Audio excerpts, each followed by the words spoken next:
High, আজকে ছিল আমার একটা রিসেপশন ব্রাইড আর আমার কল টাইম ছিল সকাল 10টা। সো সকাল সকাল আমরা এখানে বেরিয়ে গেছিলাম। আর আজকের ওয়েদারটা ছিল না ভীষণ সুন্দর, রাস্তাঘাটগুলো এত সুন্দর লাগছিল কি বলবো। সো ব্রাইডের বাড়ি পৌঁছে যাওয়ার পর এখানে সব আমরা জিনিসপত্র গুছিয়ে নিয়েছিলাম আর এখানে একটু অতিথি আপ্যায়নও হয়ে গেল। সো তারপর আমাদের ব্রাইড চলে আসলো আর ওর চুলটা না পুরোপুরি ভেজা ছিল, সেটা একটু শুকিয়ে নিচ্ছিলাম। তো আচ্ছা বৃষ্টি, কেমন কি সাজবে একটু বলবে? আমাকে যতটা সুন্দর লাগে সেভাবে সাজিয়ে। যেমন ভাবে তোমাকে মানাবে। হ্যাঁ। ঠিক আছে, পুরোপুরি আমার ওপর, তাই তো? হ্যাঁ। ঠিক আছে। আর চুলটা চুলটা খোপা, ঠিক আছে।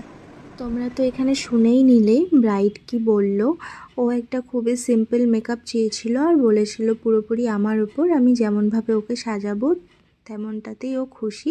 শুধু বলেছিল যেন একটু খোপাটা করে দিই।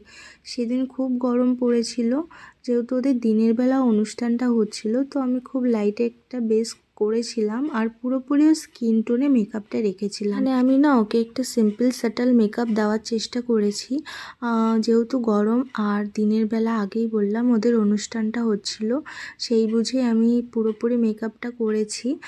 সো মেকআপটা আমার কমপ্লিট হয়ে যাওয়ার পর ওকে আমি সিঁদুর পরিয়ে দিচ্ছিলাম। আর সিঁদুর পরানোর পর না ওর মুখটা পুরোপুরি চেঞ্জ হয়ে গেছে, এখন ওকে মনে হচ্ছে যেন বউ বউ। তারপর আমি ওর সমস্ত জুয়েলারিগুলো পরিয়ে দিচ্ছিলাম এক এক করে। আর এখানে আমি ওর টিকলিটাও পরিয়ে দিচ্ছিলাম, টিকলিটা ছিল সোনার।